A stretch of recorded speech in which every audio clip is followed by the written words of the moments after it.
Rizera ko mumeze neza mwese abanywanyi bacu muriko murabana natwe makuru n'ibiganiro vya misi yose tuba turiko turabashikiriza. Sangwa ikaze mu makuru agezweho ariko aravugwa cane irya nino. Turaza kugaruka ku makuru avurwa ngaha mu gihugu c'u Burundi, tuze kuraba inkuru zivurwa mu karere ka Afrika y'ubuseruko ndetse n'izindi nkuru zose ziba ziriko ziragaruka ko cane ku mbuga ngurukana bumenyi ndetse no mu bitangazamakuru bitandukanye. Mu nkuru hano makuru yacu ari buze gushamikira ko hari umutegetsi akomeye cane agize isanganya y'indege. Turaza kumenya iyo sanganya niba hoba hari abayiguyemwo ndetse n'ukungene iyo sanganya ihejeje kuba, n'amakuru yihuta adushikiye giturumbuka kano kanya. Perezida w'igihugu c'u Burundi Evariste Ndayishimiye aragirira urugendo mu gihugu ca Kenya. Perezida Ndayishimiye arabagiye kurondera iki muri ico gihugu, nibiki bibuze kugarukwa ko mu biganiro bitegekanijwe ko Perezida Ndayishimiye aza kugirana n'umukuru w'igihugu ca Kenya Uhuru Kenyatta. Turaza kugaruka ku vy'uko rugendo k'umukuru w'igihugu Evariste Ndayishimiye ndetse tunagaruke kuri bimwe mu bishobora kubera muri urwo rugendo rutegekanijwe ko umukuru w'igihugu Evariste Ndayishimiye agira kuri uno wa mbere kw'igenekerezo rya 31 Rusama umwaka w'2021. Umushingamateka Honorable Agathon Rwasa Amaramaje Giras Ndabirabe yaheruka kwagiriza umugambwe CNL urongowe na Agathon Rwasa yuko ushigikiye abagize ibitero vy'amagerenade mu gisagara ca Bujumbura. Ni mu gihe hagiye havurwa amakuru yuko bamwe mu bapfunguwe ku kigongo c'umukuru w'igihugu bamwe bariko barafatwa n'inzego z'iperereza bagasubizwa mu busho butandukanye canke ngabandi bakabugwa irengero. Ivyo vyagiye bikunda kuvurwa ariko atavyemezo bifise. Agathon Rwasa ni gute amaramaje Giras Ndabirabe umukuru w'inama nshingamateka? Turaza kubigaruka ko muri ano makuru ndetse n'ivyo Agathon Rwasa yakoreye mu ntara ya Cibitoke, kumwe n'andi makuru yose nakubwiye mu mfunyapfunyo. Uraza kuyakurikira mw'idonido. Ico utegerezwa gukora conyene no gufyonda kuri subscribe canke se s'abone kugira dushize ko inkuru ucuba mu bambere abashikirwa nazo. Banywanyi bacu reka ndabahe kaze mwese, ushobora ko twiviriza ariko uri ngaha mu Burundi, reka ndaguhe kaze cane aho buherereye hose. Abari mu bihugu vy'ababanyi ushobora kutwumviriza uri mu gihugu c'ibanye c'u Rwanda, mu gihugu c'ibanye ca Congo, mu gihugu c'ibanye ca Tanzania ndetse n'ahandi mwese muri mu Bugande, ntibagiye n'abarijya nino mu bihugu bitandukanye vya Afrika. Mwese ndabaye kaze cane muri ano makuru. Reka kandi nsubire guha kaze wewe munywanyi wacu utwumviriza uri ku migabane y'amakungu ya kure. Turazi ko mukunda amakuru n'ibiganiro vyacu mwene nk'ibi biba bitohojwe neza. Reka rero ano makuru yacu tuyatangurire kuri no nkuru yihuta cane. Hari umutegetsi akomeye cane ngaha ku mugabane wa Afrika ahejeje kugira isanganya. Uyo mutegetsi vyagenze gute? Ni isanganya y'indege. Abatari bake rero bakaba bavuga yuko ngo iyo sanganya yari imeze nabi cane. Mu makuru adushikira kano kanya tuyatangurire kuri no nkuru aho uwitwa Raila Odinga yarokotse impanuka y'indege. Mbega vyoba vyagenze gute? Amakuru adushikira nuko Raila Odinga ayobora umugambwe ODM ndetse akaba yarinegeze kuba umushikiranganje wa mbere yateze indege ubwo yaragiye mu nama Perezida Uhuru Kenyatta. Bitegekanijwe ko ari buze no guhura na Perezida w'igihugu cacu Evariste Ndayishimiye, yaragiye gukurikirana inama yatunganijwe canke yateguwe na Uhuru Kenyatta yari kuvugirwamwo imishinga y'iterambere kuri uno w'Imana. Uwo yaramaze kuva rero muri iyo ndege yaciye igira isanganya, akaba yari kumwe n'abantu bane. Iyo ndege ikaba yaciye gusubira mu kirere, ikaba yahise igira isanganya ikomeye cane. Benshi rero bakaba bavuga ko umunsi wa mbere w'ibiganiro uyu Raila Odinga yari kugirana n'umukuru w'igihugu Kenyatta itagenze neza. Iyo nama rero ikaba yari kuberamwo ibiganiro bimara imisi 3. Iyo ndege nk'uko amakuru adushikira avyerekana ikaba ari indege ya Bere. 407 ikaba rero iyo ndege yashikanye Odinga ku kigo c'amashure y'intango cizwi nka Kudo Primary School, akaba ari ku mutumba Usenge ni mu gace kitwa Onyinyore. Isubira kuguruka ari nabwo yaciye igira isanganya uyu mutegetsi ahejeje kuyivamo. Amakuru adushikira no ku muvugizi wa Odinga yitwa Denis Onyango, akaba yavuze ko uyo yaratwaye iyo ndege ameze neza ndetse yisanganya itamushitseko. Bwana Denis Onyango akaba avuga ko nubwo iyo ndege yaciye igira impanuka ndetse ngo n'umugenzi umwe yari muri iyo ndege ameze neza. Ivyo rero ivyo sanganya yabaye ku mutegetsi wo mu gihugu ca Kenya, igihugu Perezida Evariste Ndayishimiye nawe ari buze kugiriramwo urugendo kuri uno munsi. Mu yandi makuru rero reka turabire hamwe ibirabana n'urugendo rw'umukuru w'igihugu Evariste Ndayishimiye mu gihugu ca Kenya. Mu gihe kuri wa 31 Rusama mu mwaka wa 2021 ariho afata urugendo rumushikana mu gihugu ca Kenya, umukuru w'igihugu c'u Burundi Perezida Evariste Ndayishimiye akaba yitezwe kubonana na mugenzi we wa Kenya Perezida Uhuru Kenyatta, aho bagirana ibiganiro ku bijanye n'iterambere, ugutsimbataza imigenderanire isanzwe iri hagati y'ivyo bihugu bibiri kuva kera, hamwe ndetse no kurabira hamwe uko ivyo bihugu bisanzwe bihagaze mu karere k'umuryango wa Afrika y'ubuseruko bisanzwe bihurikiyemwo uko ari vyompi.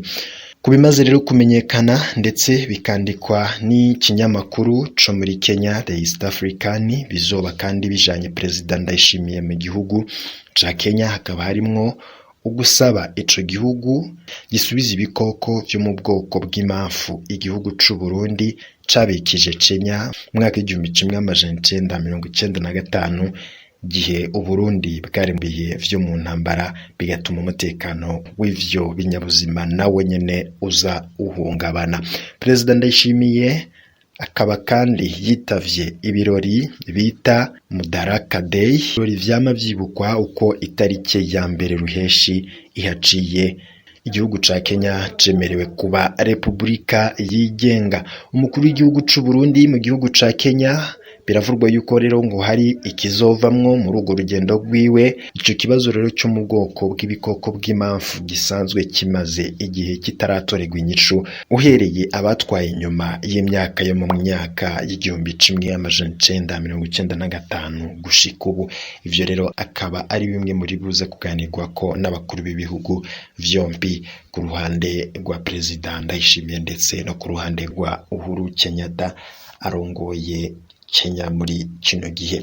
Reka rero dutandukire n'izindi nkuru ziriko ziravugwa cane nkuko nari nabikubwiye. Nyuma yaho Julius Ndabirabe yambigirije abakomoka mu mugambi CNL ko ngo bashigikiye abaheruka gutera amagerenade mu gisagara ca Bujumbura, ni mu gihe kuri uwa gatanu mu nama nshingamateka umwe mu bashingamateka bo mu mugambi CNL yararamutse abaza umuhuza w'abarundi mu gihe yari yatumiwe ko bihora bishika agakurikirana ibibazo by'abanyororo baheze ikiringo cabo mu nyuma bakaguma bafunzwe.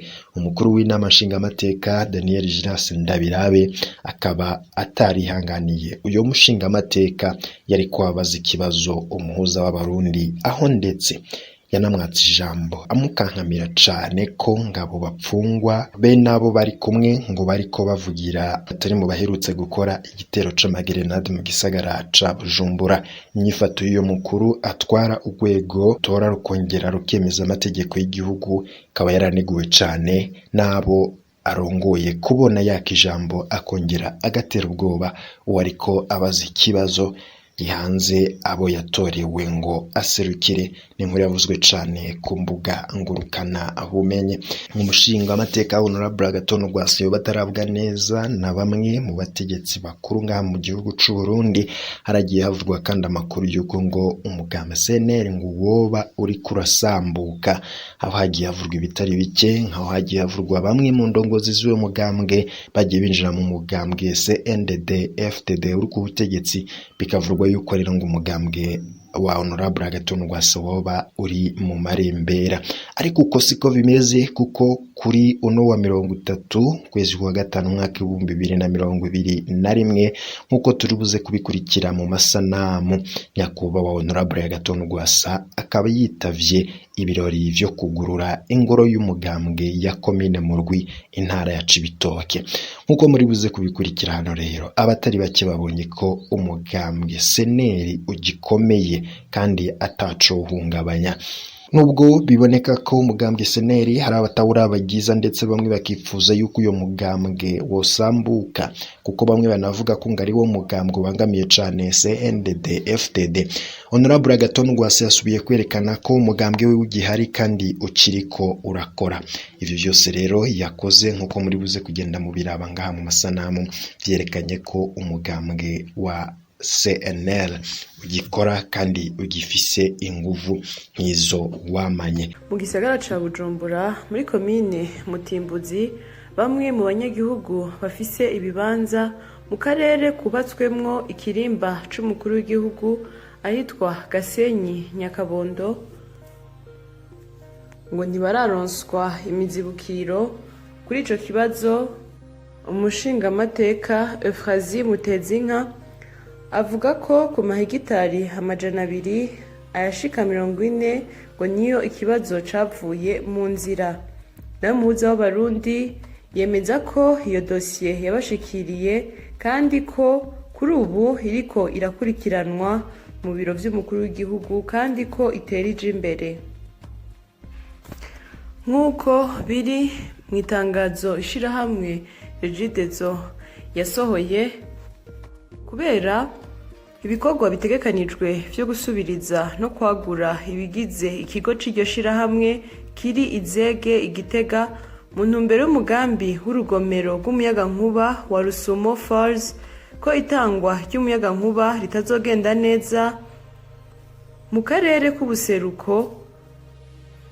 Ku munsi w'ejo wa mbere igenekerezo rya 31 Rusama umwaka wa 2021 no ku munsi wa kabiri igenekerezo rya mbere Ruheshi umwaka wa 2021. Kuva kuri wa gatandatu igenekerezo rya 29 Rusama, abayoboke b'uwitwa Zebiya bagizwe n'abana, abagore n'abagabo barenga 30 bari mu minwe y'igipolisi muri komisariya Imusigati, ngo bafashwe bariko baja ibusinde mu ntara ya Kayanza bafise n'ibintu bitari bike bigizwe n'ibifungurwa, impuzu, amashapure afise imisaraba yanditseko Jesus Businde n'ibindi. Mu gisagara ca Kayanza abanyagihugu bashika kuri 40 bafise ubunywero n'amazu y'ubudandarizo bw'ibifungurwa ariko batagira utuzu twa sugumwe baraciwe amande muri iyi ndwi, basabwa no kudushiraho kandi ngo utazobikora mu minsi iza ashobora kugarirwa inzu yiwe mu ntumbero yo gukingira abanyagihugu zimwe mu ndwara zituruka ku isuku rike, nk'uko musitanteri wa komine Kayanza avyemeza. Mu ntara ya Makamba mu kayogoro ka Butare, umukenyezi umwe yacumise imbugita umufasha wiwe hari kuri uyu wa gatandatu.